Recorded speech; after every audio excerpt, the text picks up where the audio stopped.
नमस्कार किसान साथियों, मैं संकल्प शर्मा विदिशा मध्य प्रदेश से नर्मदा प्राकृतिक फार्म के यूट्यूब चैनल नेचुरल फार्मिंग में डीजी पर आपका फिर से स्वागत करता हूं।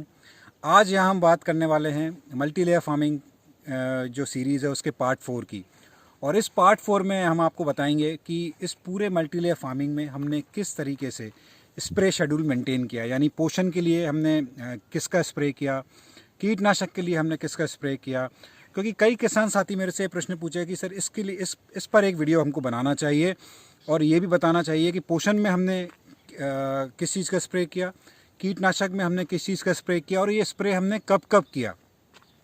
तो ये पूरा जो वीडियो है, आप इस पूरे वीडियो में आप यही देखेंगे कि हमने इस पूरे मल्टी लेयर फार्मिंग मॉडल में ये चार्ट कैसे मेंटेन किया।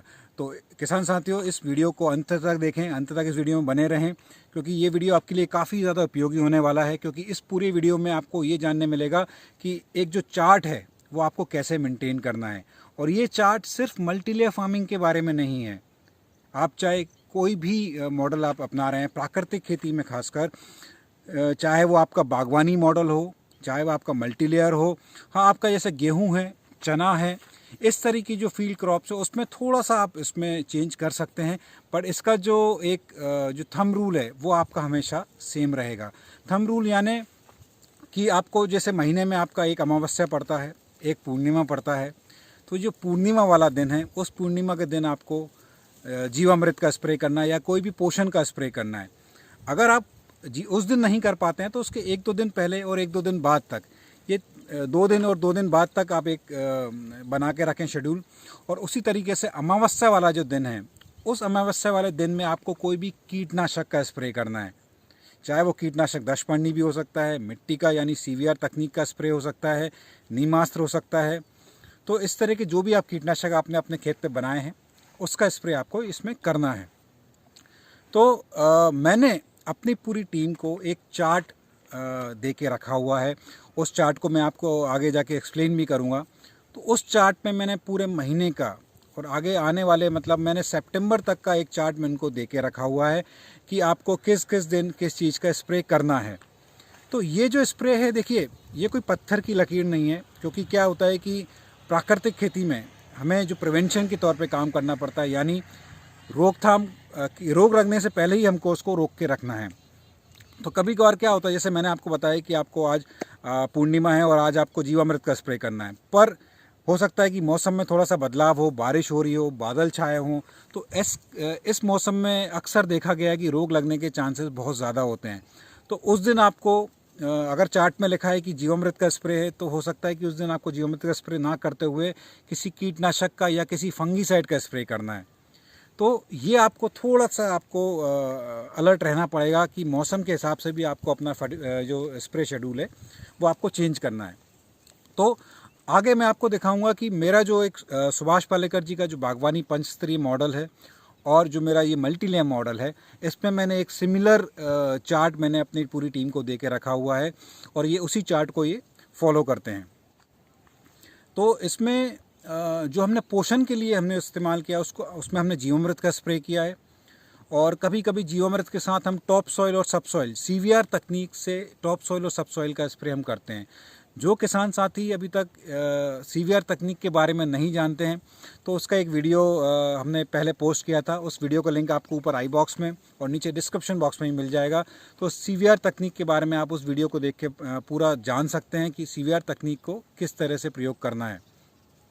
तो जैसे मैंने आपको बताया, पोषण के लिए जीवामृत और साथ में हम टॉप सॉइल और सब सॉइल का भी स्प्रे करते हैं कभी कभी। कीटनाशक के लिए दशपर्णी, दशपर्णी को कैसे बनाना है इसके लिए शायद मैं कभी आपको आगे अलग एक वीडियो में बताऊंगा। तो दशपर्णी अर्क मैंने बना के रखा हुआ है। नीमास्त्र का मैं उपयोग करता हूं और सीवीआर तकनीक से सब सॉइल यानी मिट्टी का स्प्रे भी मैं समय समय पर अपनी फसल में करता हूं।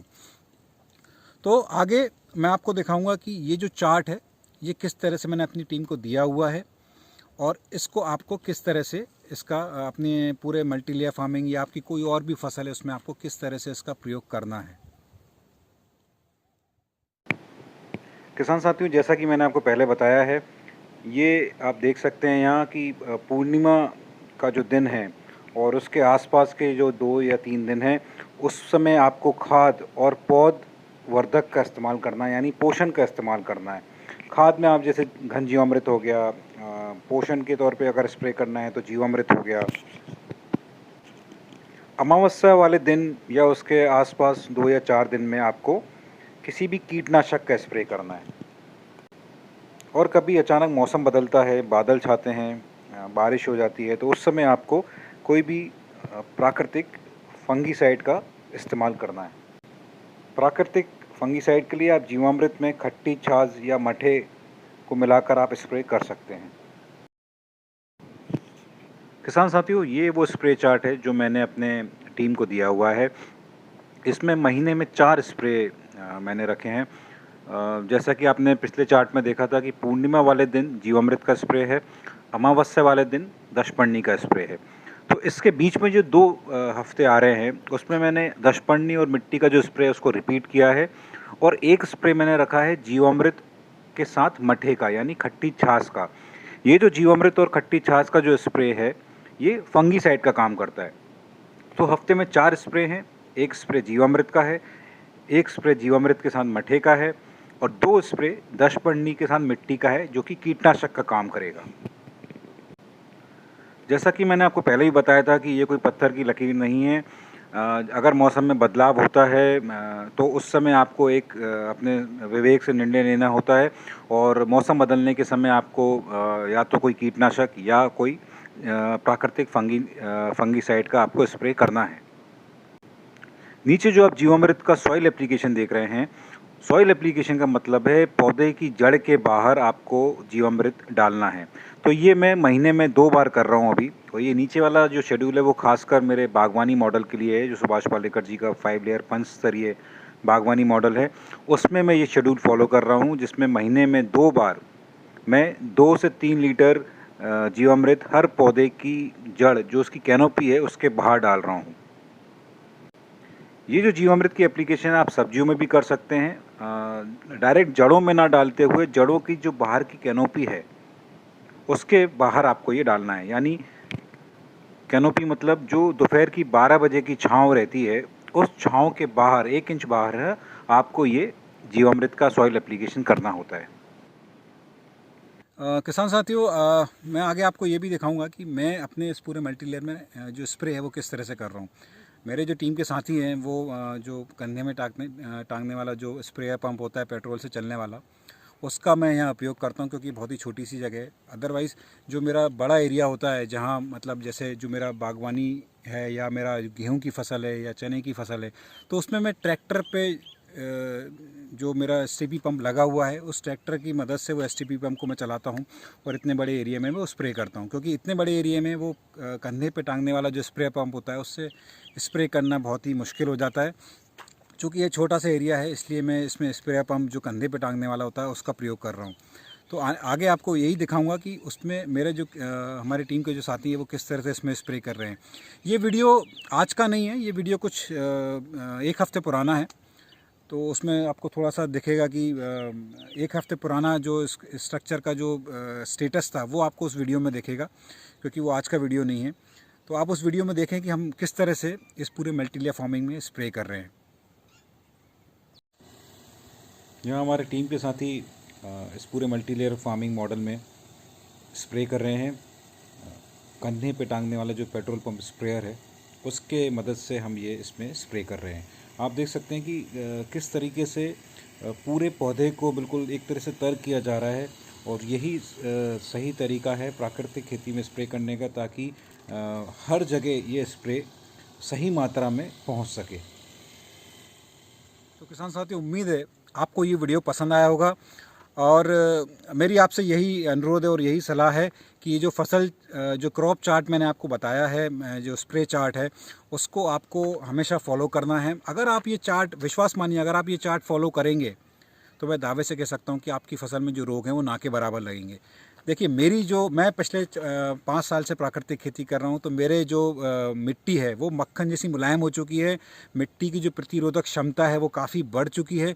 तो मेरी फसल में रोग ना के बराबर लगते हैं, फिर भी मैं स्प्रे करता हूँ प्रिवेंशन के लिए। और अगर आप शुरू करने वाले हैं प्राकृतिक खेती, और या आप कर चुके हैं या आपने बहुत अभी शुरू किया है, तो आप जैसे किसानों के लिए तो ये बहुत ज़्यादा ज़रूरी हो जाता है कि आप इस तरह का जो स्प्रे चार्ट है वो आप हमेशा मेंटेन करें, हमेशा फॉलो करें। तो और किसान साथियों, अगर आपको इस पूरे क्रॉप स्प्रे चार्ट के बारे में अगर कोई भी आपके मन में प्रश्न है, कोई भी आपको शंका है, तो नीचे कमेंट बॉक्स में अपने सवाल, अपने प्रश्न मुझसे ज़रूर पूछिए। मैं आपने देखा होगा कि मैं हमेशा कोशिश करता हूं कि एक एक सवाल का मैं आपको जवाब दूं। कभी कभार ऐसा हो सकता है कि मैं शायद वो मिस हो जाता है वो सवाल, तो उसके लिए मैं क्षमा चाहता हूं, पर मैं पूरी कोशिश करता हूं कि आपके एक एक प्रश्न का मैं आपको जवाब दे सकूं। और अगर आप चाहते हैं कि मैं किसी और विषय पे भी कोई और टॉपिक भी कवर करूं, कोई और विषय को कवर करूं, तो आप नीचे कमेंट बॉक्स में ज़रूर लिखिए कि आप किस टॉपिक पे आप अगला वीडियो चाहते हैं, तो मैं कोशिश करूंगा उस विषय पे टॉपिक वीडियो बनाने की।